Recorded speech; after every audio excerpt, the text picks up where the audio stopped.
Bismillahirrahmanirrahim. Alhamdulillahirrabbilalamin. Wassalatu wassalamu ala asyrafil anbiya wal mursalin sayyidina Muhammadin wa ala alihi wa sahbihi ajma'in. Assalamualaikum warahmatullahi wabarakatuh dan salam sejahtera. Alhamdulillah, bersyukur kita pada kali ini dapat juga bersiaran pada kali ini, dan kali ini sangat istimewa kerana kita berada pada 1 Muharram 1443 Hijrah, dan bertepatan dengan 1 Muharram 1443 Hijrah ini biasa kita dengar baik-baik lagu 1 Muharram detik permulaan, ya, dan begitulah bila sebut sahaja 1 Muharram ia merupakan detik permulaan, di mana bila kita sebut berkaitan dengan peristiwa hijrah ini, ianya sentiasa relevan dengan kita, sama ada dikaitkan dengan konteks ruang dan juga waktu sekarang ataupun pada masa akan datang. Dan nilai-nilai ini yang terkandung di dalam peristiwa hijrah ini, tuan-tuan puan sekalian, ianya tetap sesuai dijadikan rujukan untuk kehidupan kita, di mana atas dasar iman dan juga perkara yang kita lihat berkaitan dengan kepercayaan akidah ini, para sahabat radhiyallahu anhum sanggup meninggalkan kampung halaman, sanggup tinggalkan harta benda, sanggup tinggalkan juga keluarga dan rela berpisah dengan orang yang dicintai semata-mata memenuhi perintah Allah Subhanahu Wa Taala. Jadi ya tuan-tuan puan yang dikasihi sekalian, peristiwa hijrah juga menjadi pemangkin kepada kita untuk melaksanakan sesuatu ibadah itu dengan ikhlas, semata-mata mengharapkan keredaan Allah Azza wa Jalla. Dan hadis berkaitan dengan ikhlas ini ataupun niat ini bertitik tolak daripada peristiwa hijrah, sebagaimana hadis sahih yang diriwayatkan daripada Sayyidina Umar ibnu Al-Khattab radhiyallahu anhu. Rasulullah sallallahu alaihi wasallam bersabda, "Innamal a'malu binniyat wa innamal likulli imri'in ma nawa. Faman kanat hijratuhu ila Allahi wa rasulih fa hijratuhu ila Allahi wa rasulih wa man kanat hijratuhu lid-dunya aw yusibuha aw imra'atin yankihuha fahijratuhu ila ma hajara ilaih." Maksudnya sesungguhnya setiap perbuatan tergantung dengan niatnya, dan balasan bagi tiap-tiap orang itu bergantung dengan apa yang diniatkan. Barang siapa niat hijrahnya kerana Allah Subhanahu Wa Taala dan juga Rasulnya, maka hijrahnya adalah kepada Allah dan juga Rasulnya. Barang siapa niat hijrahnya kerana dunia yang ingin dicapainya atau kerana perempuan yang dinikahinya, maka hijrahnya mengikut kepada apa dia berhijrah kepadanya. Hadis riwayat Bukhari. Jadi ya tuan-tuan puan, penonton yang dikasihi sekalian, hijrah adalah perjuangan untuk tujuan yang mulia, yang memerlukan kepada istiqamah, yang memerlukan kepada kesabaran, yang memerlukan kepada pengorbanan, yang memerlukan kepada kesungguhan. Jadinya hijrah juga adalah ibadah, kerana ini adalah niat untuk memperolehi kebaikan, kemaslahatan dan kemenangan. Firman Allah Subhanahu Wa Taala, di mana Allah Subhanahu Wa Taala berfirman, "Allazina amanu wa hajaru wa jahadu fi sabilillahi bi amwalihim wa anfusihim a'zamu darajatan 'indallah wa ulaika humul faizun."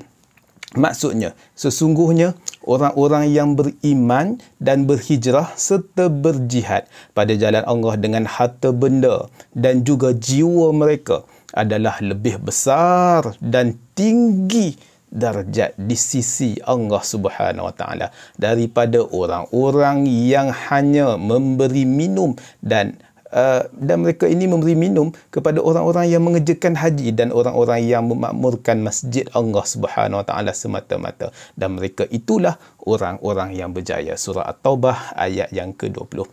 Tuan-tuan, puan-puan, hadirin, penonton yang dikasihi Allah Subhanahu Wa Taala, ada beberapa perkara yang boleh kita laksanakan bagi menguatkan semangat dan langkah kita untuk berubah. Sebagai contoh, kita nak meninggalkan tabiat buruk kita.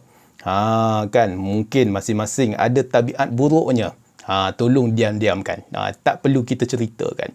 Sebagai contoh, kita ada tabiat buruk dan ia memang sukar dan perlukan jihad, perlukan pengorbanan yang tinggi, perlukan motivasi yang kuat dan juga hati yang kental. Hati kena kuat, hati kena sadur. Bukan badan saja kena sadur, hati juga kena sadur. Sebab apa? Sebab ia perlukan pengorbanan yang tinggi. Ia perlu kental dan juga perlukan kekuatan untuk kita istiqamah. Jadinya, bila mana kita berjaya buat sesuatu perkara dan juga telah mencapai hasilnya, apa yang kita idamkan, sudah tentunya sesuatu yang akan terhasil. Apa benda yang akan terhasil itu? Boleh jadi disebabkan kita ada perbuatan buruk tadi, kita dah berubah, kita mungkin dapat jimatkan wang. Ada wang lebihan, kita boleh gunakan untuk apa? Untuk infak, untuk sedekah. Dan bukan setakat itu, kita juga dapat apa? Sihat, dapat lebih tenang, dapat lebih bahagia. Dan selain itu juga kita memperolehi pahala. Jadinya, banyak win yang akan kita capai, banyak hasil yang baik-baik akan kita capai. Sudah tentunya Allah SWT akan murahkan rezeki kita. Jadinya, bagi merealisasikan tujuan tersebut, ada beberapa langkah perkara yang perlu kita lakukan bagi menguatkan semangat dan langkah untuk berubah. Antaranya, pertama, memohon hidayah dan juga pertolongan daripada Allah Subhanahu Wa Taala. Pada setiap hari sekurang-kurangnya kita akan bacakan 17 kali surah Al-Fatihah. Dan pada ayat yang ke-6, ihdinas siratal mustaqim, tunjukkanlah kami jalan yang lurus. Tuan-tuan dan puan hadirin yang dirahmati Allah Subhanahu Taala, penonton yang dikasihi, bila mana kita lafazkan ayat ini dengan penuh penghayatan dan memahami maknanya, selain itu, kita juga kenalah berusaha melaksanakan solat sunat hajat dan juga taubat. Mudah-mudahan Allah SWT memudahkan langkah kita untuk berubah. Itu yang pertama. Yang kedua, bersungguh-sungguh untuk berubah dan mendapat petunjuk. Kita ni harus lakukan dengan mujahadah, dengan baik dan juga doa mahupun ikhtiar kita. Allah SWT berfirman dalam surah Al-Ankabut ayat yang ke-69, wallazina jahadu fina lanahdiyannahum subulana wa innallaha halama'al muhsinin. Maksudnya, dan orang-orang yang berusaha dengan bersungguh-sungguh kerana memenuhi kehendak agama, kami sesungguhnya, kami akan memimpin mereka ke jalan-jalan kami yang menjadikan mereka bergembira serta beroleh keredaan. Dan sesungguhnya pertolongan dan juga bantuan Allah Subhanahu Wa Taala adalah beserta orang-orang yang berusaha membaiki amalannya. Yang ketiga, mengikuti langkah orang yang ikhlas. Untuk kita dapatkan perubahan, kita ini perlu lakukan sesuatu itu dengan istiqamah dan juga tidak tersesat. Maka kita perlukan seseorang yang mampu membimbing kita, menemani kita, bahkan menegur kita sepanjang proses hijrah tersebut. Siapakah yang layak untuk kita ikuti? Iaitu orang-orang yang ikhlas. Dan Allah SWT menyebut dalam surah Yasin ayat yang ke-20, ittabi'u man la yas'alukum ajran wa hum muhtadun. Turutilah orang-orang yang tidak meminta kepada kamu sesuatu balasan, sedang mereka adalah orang-orang yang mendapat hidayah petunjuk. Jadinya, penonton yang dikasihi Allah Subhanahu Wa Taala, apa yang kita dapat simpulkan sempena dengan awal Muharram ini? Kita perlulah tekadkan azam. Mulakanlah dengan usaha yang kecil. Walaupun kita ada usaha juga untuk berubah kepada kebaikan. Jadinya, apa yang dapat disimpulkan dalam tazkirah yang ringkas ini, sentiasalah berazam dan berubah untuk kita ini nak menuju ke arah kebaikan. Itu yang pertama. Yang kedua, hijrah itu adalah sukar dan memerlukan kesungguhan dan juga pengorbanan yang tinggi. Malah yang lebih sukar adalah apa? Malah yang lebih sukar sekiranya kita tidak melakukan sebarang tindakan untuk berubah. Dan yang ketiga, untuk berhijrah kita perlukan doa. Kita sentiasa berdoa kepada Allah Subhanahu Wa Taala agar Allah Subhanahu Wa Taala memberi taufik dan juga hidayahnya.